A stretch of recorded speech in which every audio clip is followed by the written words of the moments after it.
Thank you for coming. As you know, we're here to give you all information about the Republican Policy Group's bridge repair plan. Last year, at the end of the session, the governor came to the General Assembly with the plan to put tolls on all the major highways in Rhode Island. And she was proposing, I think, extraordinary borrowing to do that. That's something that the Republican Policy Group totally disagrees with. Our budget, our state budget, is $8.7 billion. And what we are proposing to spend is less than 1% of the total budget. We felt, and we have proven, that you can find that money right out of existing funds. We do not have to toll Rhode Islanders. We do not have to take on extra taxes or fees, and we do not have to saddle future generations with incredible interest costs, borrowing costs. Over the summer, we actually went through the budget and we found sources of funding for the bridge toll plan. Our plan over 10 years, and you have a spreadsheet, so you'll see where we get it. Over 10 years, we raised $900 million for the bridge repair plan, of which $875 million goes into actual construction of bridges. From the governor's latest proposal, she was only proposing $620 million worth of construction for a cost of $1.3 billion. We think we get a better value for our state by taking it out of existing funds and using all that money, or nearly all that money, for bridge repair.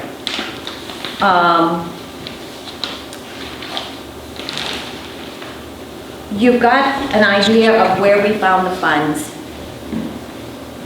And the Democrats may disagree with us. We will look at any alternative that they propose, but what we will not accept is tolls for Rhode Island. It adds way too much jeopardy to our state in interest costs, in gantry costs, in even the maintenance of gantries and the credit card costs that go onto the transponders. It will hurt our economy, it will hurt our consumers, it will hurt small businesses and our trucking industry. Our plan gets rid of all those negatives. We're taking out of existing funds. Our taxpayers already pay high taxes. We don't need to make their burden harder. And so if you have questions, we're ready for them. The plan sounds so simple. Why hasn't this been done before? My opinion, whenever Democrats want to spend money, they go looking for new revenue instead of using what already exists. Republicans tend to see that we already pay high taxes and we just need to use better use of the funds we have. So we went looking. The other practical question, given Republicans' place and relative size in the state, what are your chances of success with them? Well, it's up to the people of the state. I can tell you I went out and surveyed my district this summer, and I didn't find one person who was in favor of tolls when they had the alternative of taking money out of existing funds. They see it, that this is less than 1% of our budget. They know there's waste. They know that they give plenty and that we should prioritize bridges. It is about priorities. Make bridge repair a priority. If it is such a safety concern, make bridge repair a priority.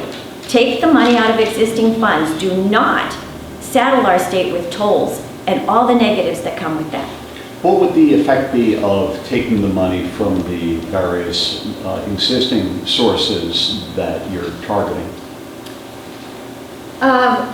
I'm not sure what you're asking. In terms, you're saying there's the money elsewhere in the budget to fund infrastructure improvements. Are you saying that this money is not really needed where it's being currently spent, or would there be an adverse impact from taking it from these various sources? All right, the sources that we chose because we didn't think that there was good value there for taxpayers. for instance, the money that we give to Twin River, it's $500,000. I consider that corporate welfare, and I don't think that it's a good place for taxpayers to put their money. I understand that gambling or the gaming industry is one of the large sources of revenue for the state, but Twin River bought Newport Brand. They're a private business.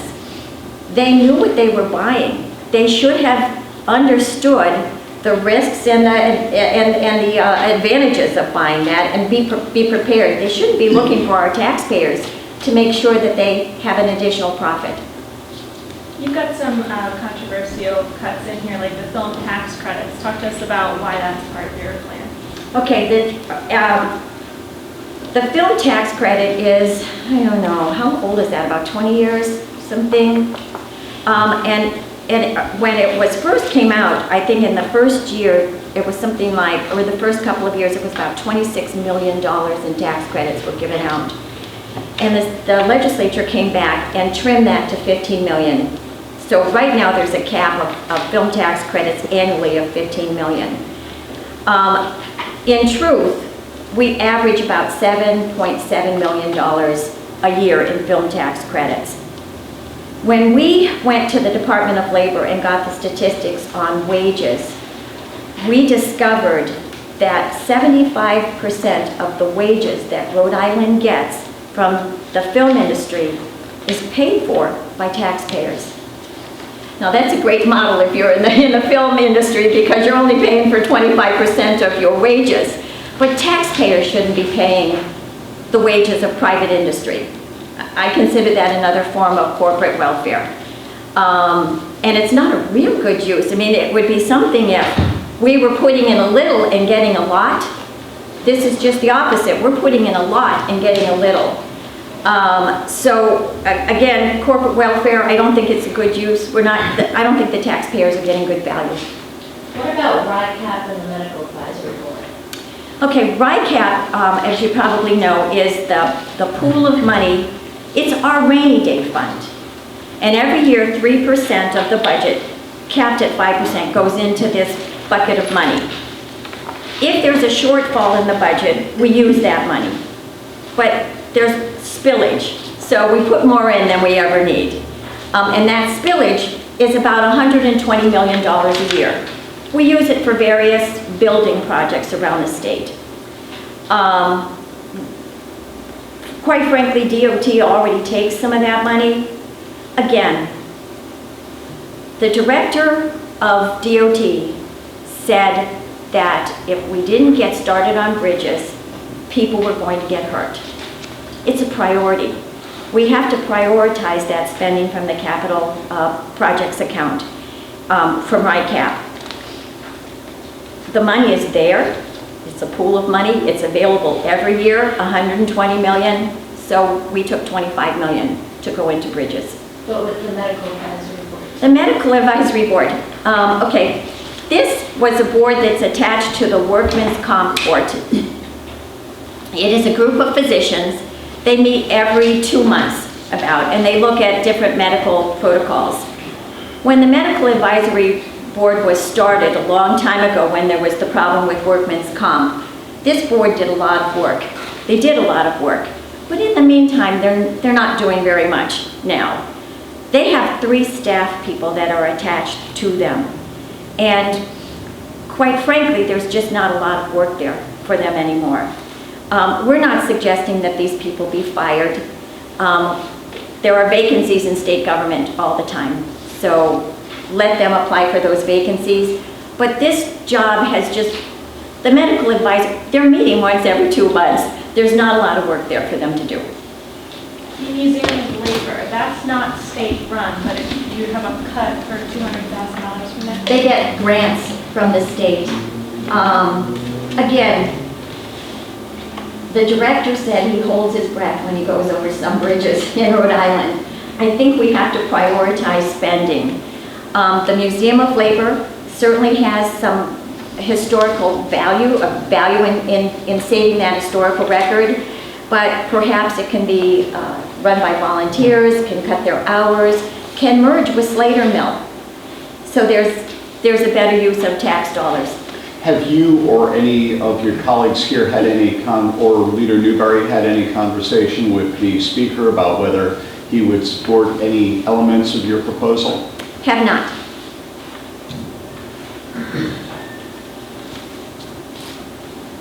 Okay, now is it all right with you? I mean, I'll answer any more questions you're going to speak to my colleagues.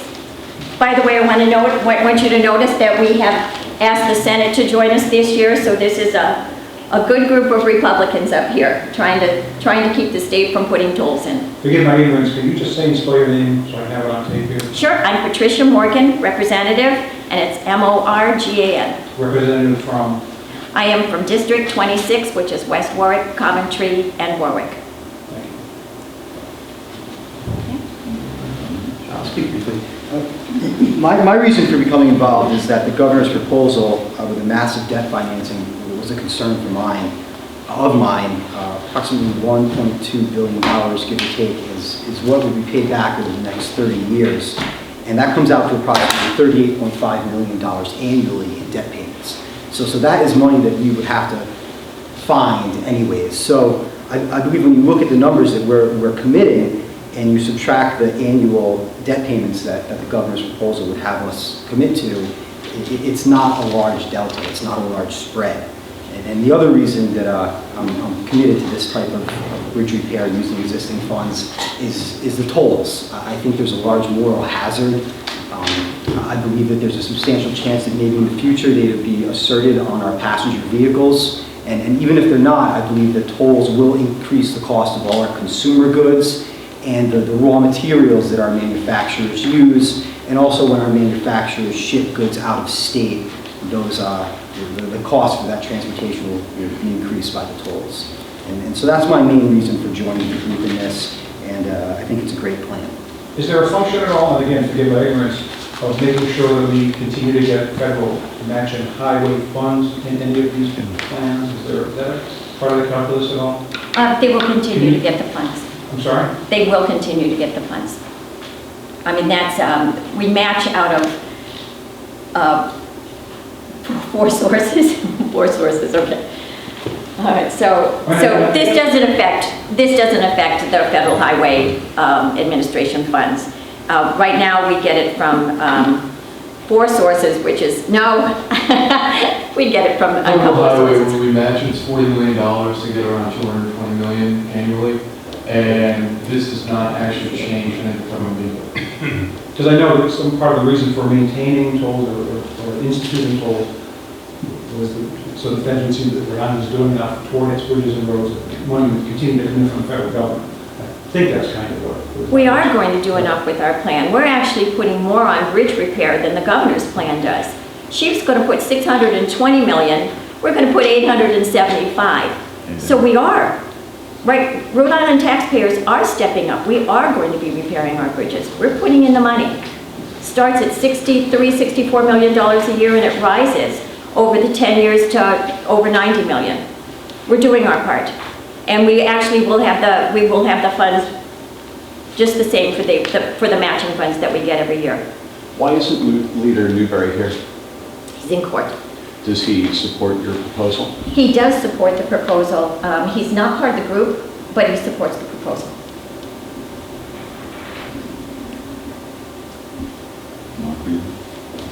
Anybody else? Go ahead. Hi, I'm Senator Elaine Morgan from District 34. I have been meeting with some of my constituents, a lot of my constituents. They are adamantly against tolling. We have worked a plan. We're not cutting any actual programs. We're just trimming the fat off of these programs. There is a lot of fat there. There's a lot of waste that we can be using to fix our bridges. And we have been working on this. Pat has pushed this movement forward, and it's workable. It's definitely workable. It can succeed. We just have to do the diligent work on it. Thank you. This is really not Yeah. part of this thing. I just wanted, I'm Mark G., Senator, District 35, East Greenwich, North Kingstown, South Kingstown, and Narragansett. Come down and visit us sometime. Congratulations for your leadership and for picking this thing up and involving the Senate and identifying an alternative which is very workable. And I think if you look at the plan and look at what's in there, I'm sure you'll have questions, but it's a great job. You know, I'm heartened. There was a question about, do we have support? And well, you know, the Speaker and the Senate President are always talking about collaboration. Well, we hope we can get collaboration from the House and the Senate to put some of these, or all of these, into effect. I'm so heartened by the reaction and initiative of a lot of taxpayers and people who care about Rhode Island. First of all, in their insistence that we delve into the 38 Studios matter and the bridge tolling, where people really got excited and demonstrated. The same thing is true for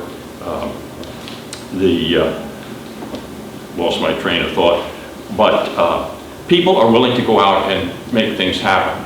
The stadium is another great example. I can't imagine that taking place in Rhode Island a year or so ago. So thank you, taxpayers. Thank you again, Elaine. Can your name Mark with a C or a K? Sorry. With a K. How do you spell your last name? G-E-E. Thank you. Forgive me for showing up late. I was called in to show up and do this, so I've got to be a quick study. If I may ask a few questions, and if these have already been answered, the rest of you pardon me as well. You're going to hear it again. That's right. Fundamentally, wasn't it 10 years ago that the feds paid for most of this stuff, but now that money is dried up and it's been put on the states to do this? All right, so historically we bonded, right? The taxpayers, all those bonds that the transportation bonds that we voted every time there was an election, that was our 20% match, and the federal government would match that. And yes, we were one of the, I think, one of the states with the highest amount of federal dollars that was used in the state. We realized a few years ago that borrowing was really hurting Rhode Island because it was taking money that should have gone into bridges and using it for interest payments. So when the governor came out with her plan, I thought, my God, her original plan was to borrow $1.2 million. When she came back a second time, it went up to $1.3 billion, excuse me, not million, billion. That's a lot of borrowing for a state that just a couple of years ago said we must do everything we can to avoid borrowing because the interest costs were eating up DOT's budget. What we're suggesting is taking less than 1% of our budget and using it for bridges. It has to be a priority. If we're saying that bridges are deficient and they are unsafe, let's make it a commitment of this General Assembly, a 10-year commitment to get the money out of our budget and fix those bridges. If there was a federal highway bill that has been stalled in Congress, it's been blocked all the time. If something like that would go through, would that negate the necessity for this plan or the governor's plan or anyone's plan? We're still going to need the money, aren't we? So whatever the feds do, we're still going to need to fix our bridges. So I don't think it negates the need to find money right in our budget and use it. And bottom line, where's that money going to come from out of our budget? You have a chart that shows you. Can you give me a synopsis of where that money's going to come from? It's real lengthy. Highlights? Okay, so we are going to refinance bonds originally to get $120 million. Then we're going to get quite a bit of money from the RICAP, which is the capital asset protection account that we have. It's $25 million. That kicks in about 5 years. What is that account usually used for? It's the rainy day fund, and it's used for building projects, about $120 million a year that comes from our budget every year, fills it back up. We've taken it from corporate welfare, from programs that we think are wasteful. I think it was President Reagan said the only thing that's immortal is a government program, right? Well, there are programs that clearly were started with good intentions, but they have less value now or less need. They're giving less to the taxpayers than the taxpayers are paying. So we looked at those and trimmed them.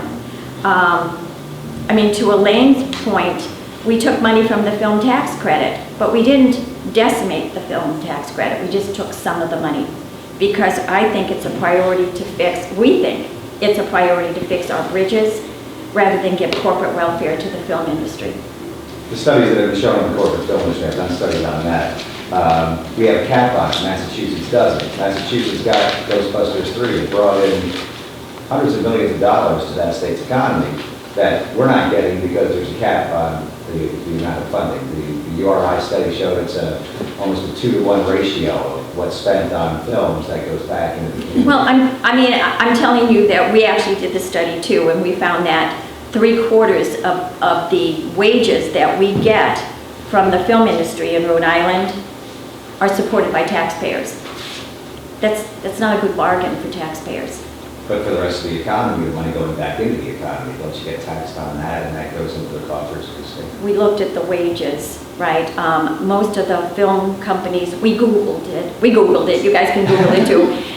We found that most of the companies involved were actually domiciled in Massachusetts, to your point.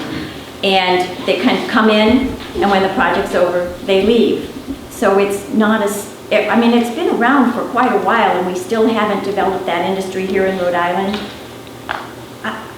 Honestly, if we're talking about safety for our travelers, or doing tolls, which would be, I think, would hurt our economy, our consumers, I think we have to look at that and say, there's a priority here, and that priority is our bridges. It's not the film industry after, I don't know, how long has it been out?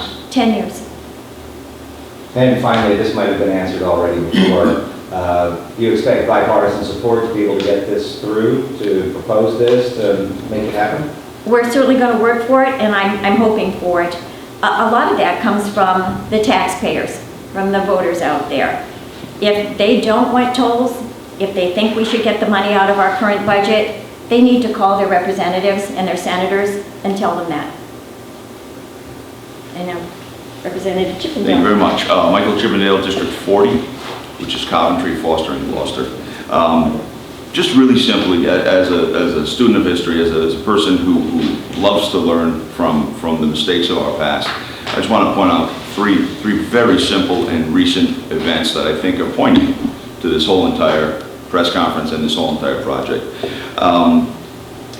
Whether we're looking at the pension reform that state workers have had to deal with, whether we're looking at the cuts in programs across the board from budget to budget, we've been asking Rhode Islanders to do more with less.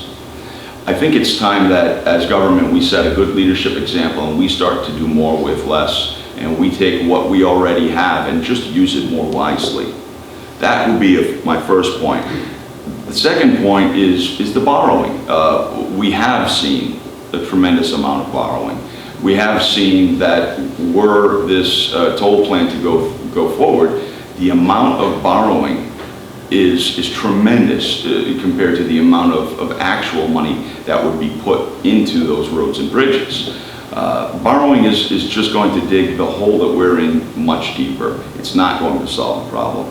And then I think directly to the point, if we've been around for the past 4 years, we're all familiar with the Sconnet River Bridge issue, where a bridge toll was put in place, gantries were built, and the outcry from the public was so strong that this General Assembly was able to literally move mountains and gantries to stop that bridge toll from going into effect. In other words, we found a way to do what we had to do without that bridge toll. Why not do that on all of these proposed bridge tolls? And the amount of research and policy analysis that has gone on with Representative Morgan, the staff in the minority office and in the Senate as well, has absolutely proven beyond the shadow of a doubt that if we do sharpen that pencil and do our homework, we'll find that money. It is there. It just needs to be a priority. And when you have your director of the Department of Transportation putting out warnings that the bridges are unsafe, when you have a governor closing a bridge down because of emergency circumstances that require industry in an area to come to a grinding halt and find alternative ways of getting around, that is a red flag, folks, that we can't ignore any longer. We do have to prioritize this. Has the governor gotten a copy of this? She's going to. Thank you very much. So bottom line is, your proposal is belt tightening and refinancing existing bonds that have been floating out there for a long time. It's using existing funds that are there, yes, and refinancing the Garvey bonds, by the way, for you that aren't aware, this was the money that we borrowed from the federal government to build the I-Way. So we're just going to be refinancing those. Why wouldn't they be refinanced already if they could? Well, it was in the governor's proposal, and we just are concurring with her. I mean, because we have to have a commitment to bridges, we're concurring with her on that. And what's the time frame if your proposal goes through to get this done so we can get the bridges and roads back? As soon as the assembly passes this, right? As soon as we get back into, by the way, when we get into session, there are some pieces of legislation that you probably are aware of that we're going to have to submit to change the film tax credit, to enable some of this stuff. There are bills that we're going to have to put in. But the Assembly can pass those. If the Assembly really wants to make a commitment to bridge repair, this can be done quickly. And quite frankly, we can start the bridge repair much sooner than the governor's plan envisions. What would you say to the argument from the governor and the DOT director that most other Northeast states have some kind of tolls on trucks, and Rhode Island is an outlier, and that as they see it, trucks cause a fair bit of damage on bridges, and that their plan is reasonable for those reasons? I think that, first of all, as far as bridges doing more damage, trucks doing more damage, thank you. I looked at that study, and the study that they keep citing is an old study that was used to help engineers build better bridges and roads. So the point of that study was not to prove that trucks are the bad guys. Instead, it was to help engineers build better roads and bridges. And they're doing that now. Are they heavier? Absolutely. But they actually pay a lot for being on our bridges, on our roads and bridges already. You know, their registration fees are about $1,500 a year as opposed to a passenger car, which is about $60. So I don't think I want to make our trucking industry the bad guy here. How about the point, there are tolls on the George Washington Bridge, there's lots of business activity in the New York, New Jersey area, there are tolls on the Massachusetts Turnpike, there's prosperity in Massachusetts. What about the argument that tolls are common in the Northeast, and Rhode Island, for the most part, does not have tolls on the roads that are traveled by trucks? The governor's proposal is envisioning taking $60 to $80 million a year from trucking in our state. Please don't tell me that that's not going to hurt our economy. And our economy is already stagnant. We can't take any more hits. And we certainly can't take that kind of a hit for 30 years and expect it not to continue to make Rhode Island a lagging economy in the country. We don't need to do it. We don't need to have that economic damage. We don't need to have this hidden tax inside every consumer good. We have the existing funds. We just need the commitment to use them. What other corporate welfare, as you called it, are you planning on closing with this, or is it just a film tax credit? Twin River. We What give them about $500,000 a year.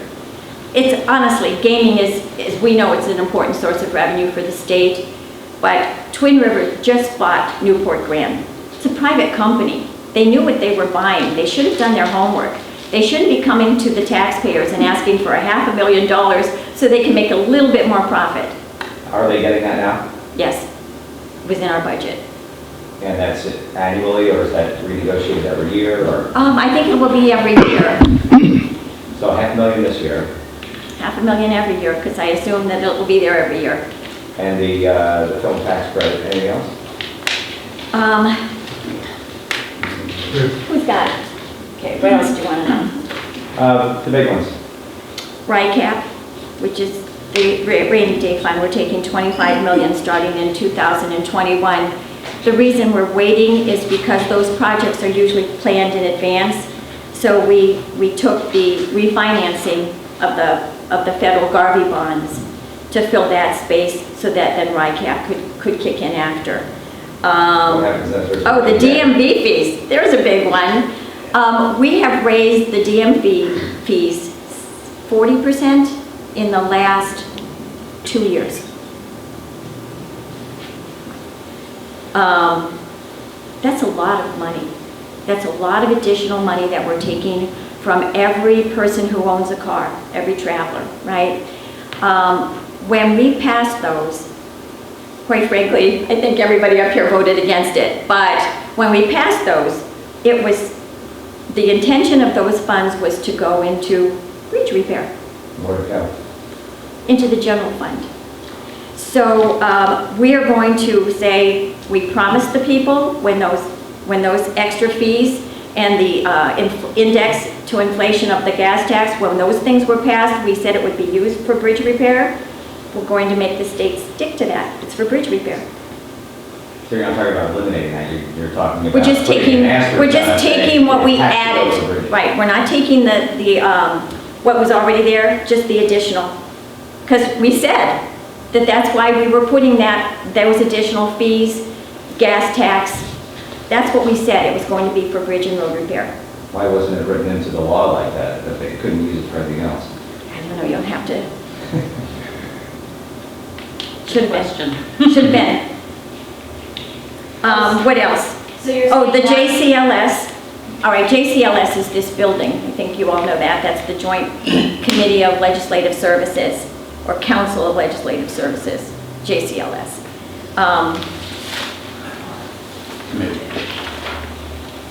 This is the number of positions in this building.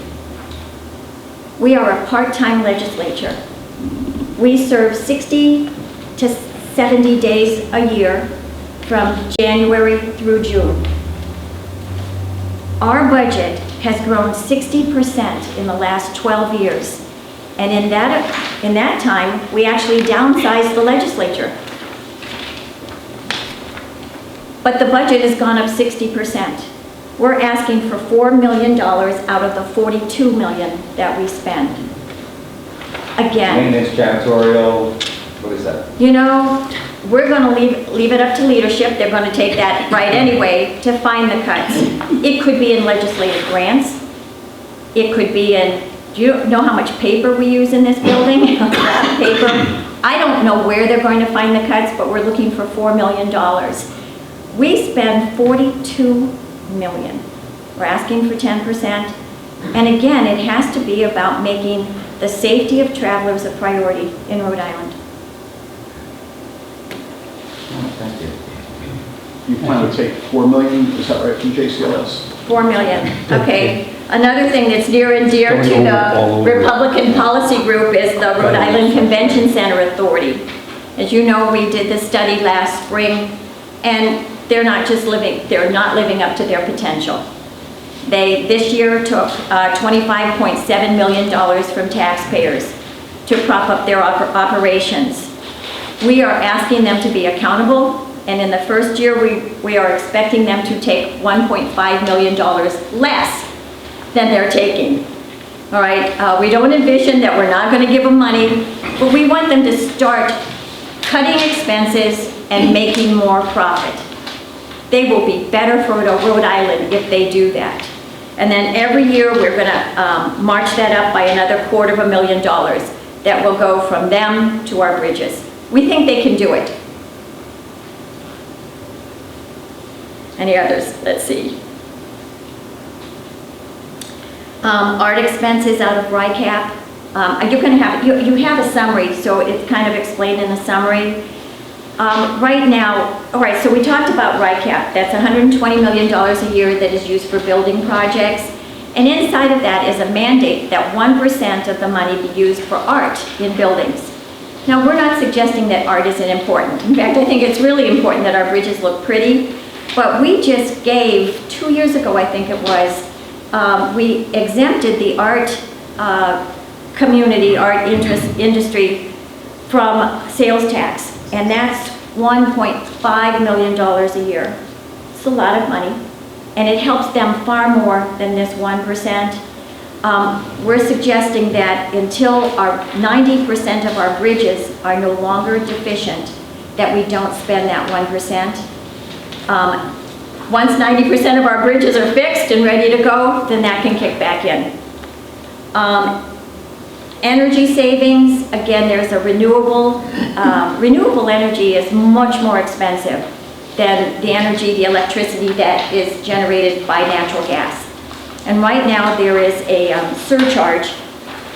Go look at your electric bill, you'll see it there. Our state offices, including our state universities, use 175 million kilowatt hours. Okay, I keep popping it up. 175 million kilowatt hours. That's a lot of electricity. And that renewable energy mandate takes $526,000 a year.